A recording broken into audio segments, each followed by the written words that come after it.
जी chef में खुशामदीद। आपका बेहद शुक्रिया कि आपने मेरी रेसिपी देखने के लिए मेरी वीडियो को क्लिक किया।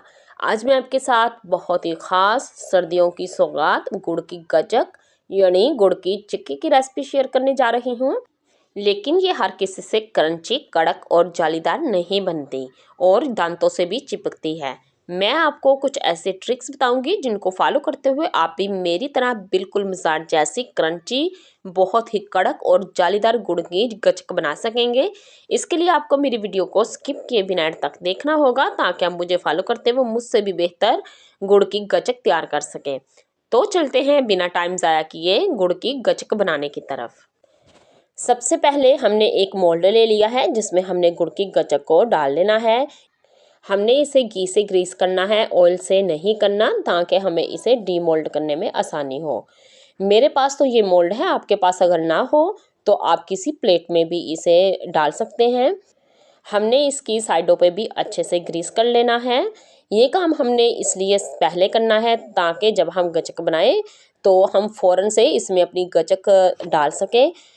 अब हमने चूल्हे पर पैन चढ़ा दिया है। 2 खाने के चम्मच इसमें हमने घी लिया है। अगर आपके पास देसी घी हो तो आप उसका भी इस्तेमाल कर सकते हैं, लेकिन मैंने बनास्पति घी इस्तेमाल किया है। अब हम इसमें गुड़ शामिल करेंगे। गुड़ मैंने लिया है 250 ग्राम, यानी कि 1 पाव मेरे पास गुड़ है, जिसको मैंने छोटे छोटे पीसेस में क्रश कर लिया है।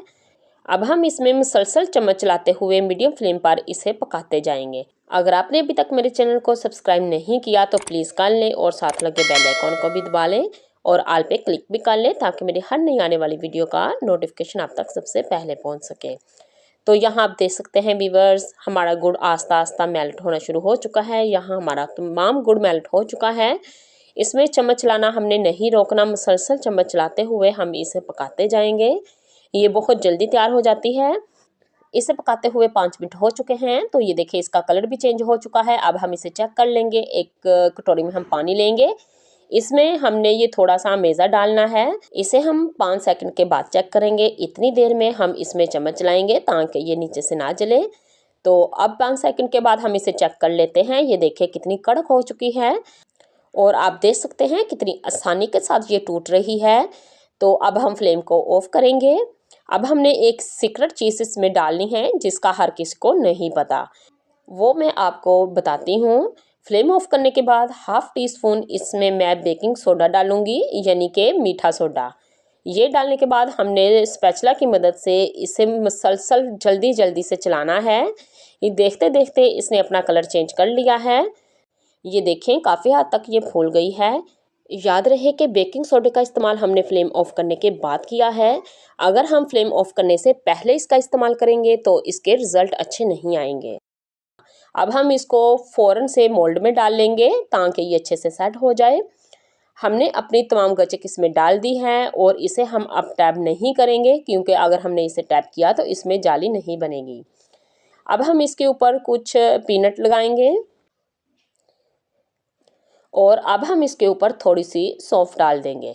अगर आपको सौंफ का फ्लेवर अच्छा ना लगे तो आप इसे स्किप भी कर सकते हैं, लेकिन मुझे पसंद है इसलिए मैंने इसमें डाल दी है।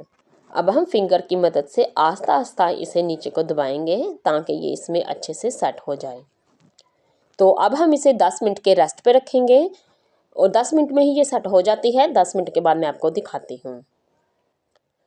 गुड़ की गचक को रखे 10 मिनट हो चुके हैं। अब हम इसे डीमोल्ड करेंगे। ये बहुत आसानी से डीमोल्ड हो जाती है। थोड़ा सा हम इसे पकड़ के बाहर को दबाएंगे तो ये देखिए ये निकल चुकी है। अब हम इसे उल्टा कर बाहर निकाल लेंगे।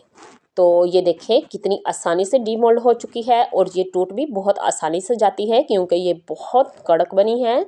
तो ये मैं इसे आपको तोड़कर भी दिखाती हूँ। ये देखिए कितनी क्रंची हमारी गचक बनी है। तो इसे मैं करीब से भी आपको चेक करवा देती हूँ। ये देखिए कितनी जालीदार बनी है, ये बहुत क्रंची बनी है। अब मैं हाथों की मदद से ही इसके छोटे छोटे पीस कर लूँगी। तो ये देखिए बहुत आसानी से ये टूट जाती है। ये देखने में जितनी अच्छी लग रही है, ये खाने में भी इससे कहीं ज़्यादा टेस्टी और मज़ेदार है। ये बिल्कुल बाजार जैसी गचक तैयार हुई है। हमारे इलाके में इसे गचक कहा जाता है और आपके इलाके में इसे क्या कहा जाता है या मुझे कमेंट्स में बताएंगे। उम्मीद है कि आज की वीडियो आपको बहुत ज़्यादा पसंद आई होगी। वीडियो अच्छी लगे तो इसे लाइक कीजिए और ज़्यादा से ज़्यादा शेयर कीजिए ताकि ये आसान सी रेसिपी हर किसी के पास आसानी से पहुंच सके। आप भी इसे ज़रूर ट्राई कीजिएगा और मुझे कमेंट्स में बताइएगा कि आज की रेसिपी आपको कैसी लगी। मज़ीद ऐसी आसान और मज़ेदार रेसिपीज़ देखने के लिए मेरा चैनल विज़िट करें। अपना और अपने प्यारों का बहुत सा ख्याल रखें। Thanks for watching. मिलते हैं नेक्स्ट वीडियो में, तब तक के लिए अल्लाह हाफिज़।